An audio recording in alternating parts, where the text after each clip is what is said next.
It's always a delight to know that you're there with us on the program Politics Today on independent television and radio with the host, the most Sonny Duke Okosun.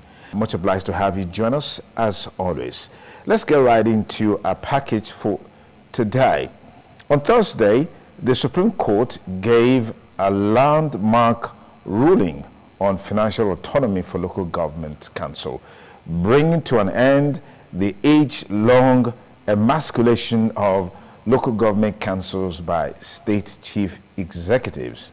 With the judgment, allocations for local government will now go to the local government. It means local government can now have access to their funds, to their monies, to ensure they are able to bring development to the grassroots level, which was the intention or the intentment of the Constitution of the Federal Republic of Nigeria that provided for 3 tiers of government: the federal, the state, and the local government. But over the years, what has been in existence is more or less a 2-tier system, with the federal government on the one hand, on the top, and then the state at the other hand, which is in a sense emasculated and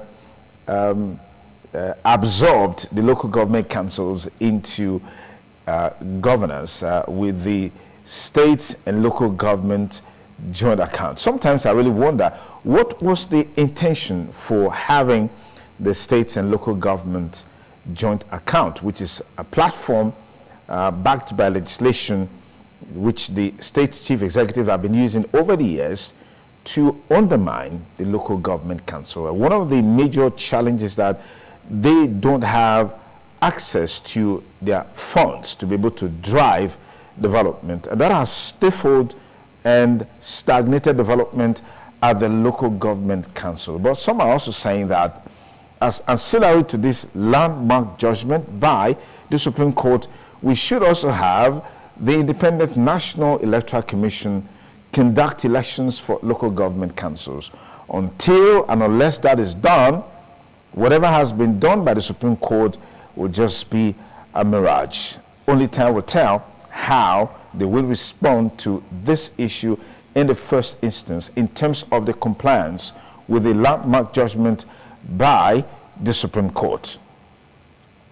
As always the case, reactions are trailing the Supreme Court judgment on local government financial autonomy.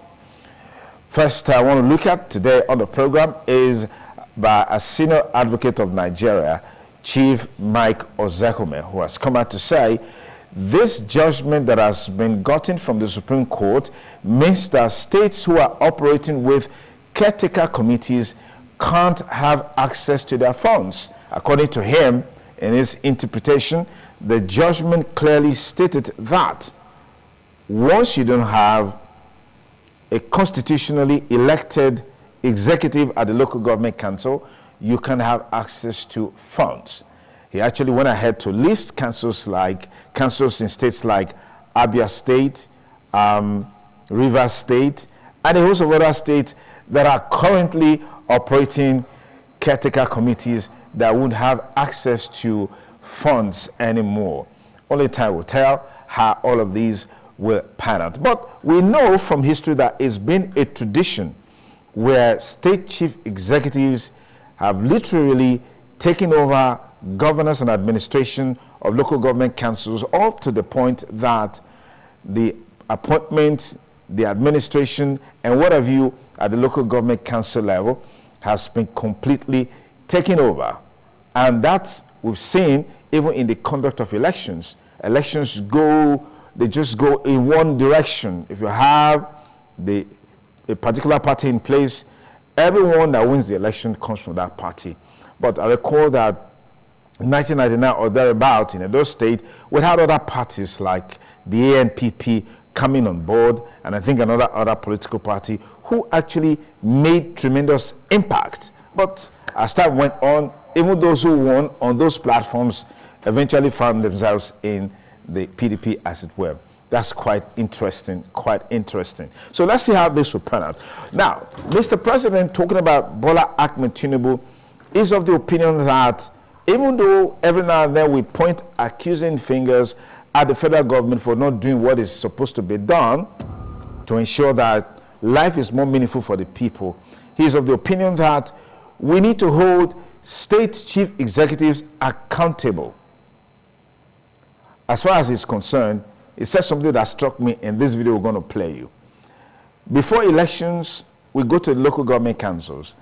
After the elections, we return to Abuja. That has been the lot.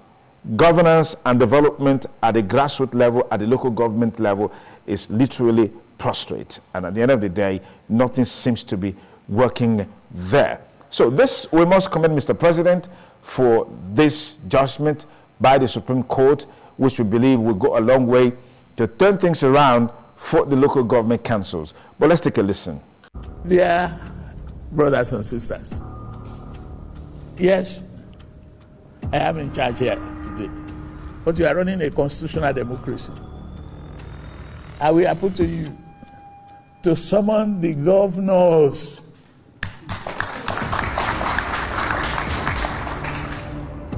Some of them, call them up. I'm doing my best to improve the revenue of the country and giving them their due. But they must equally be sympathetic to the populace, and they must consider the need of the local people.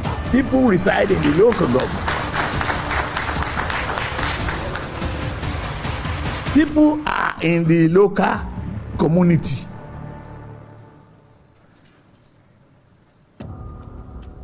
That is where they reside. That is where they feed. That is where they garden. That is where they cook. That's where they farm. If the local government are not free, and the leaders don't hang on to the number, we have 774 local government. It's just a number. Is it effective? Is it reaching the real people? Who is being held accountable for this money? Maybe we should look and recalibrate one version that was good 4 years ago might not be good today. And when we won the votes, we go to the locals. Interesting comment there by Mr. President. When we want the vote, we go to the locals. When we are through with the voting, we go to Abuja. And that seems to be the crux of the matter. Let's move ahead on our hashtag Politics Today update on this segment of the show.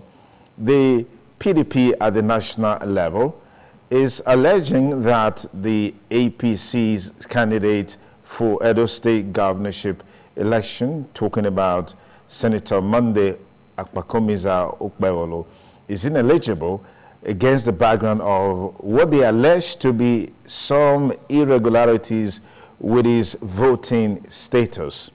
According to them, they allege that checks on INEC portal on the voting status of Senator Monday Okpewolo shows that it's not there. But only time will tell how that will pan out as usual. Don't forget that the APC has also accused the PDP candidate of forging, allegedly forging his voter's card. So we'll look at how all of that will pan out in the build-up to the Edo State governorship election.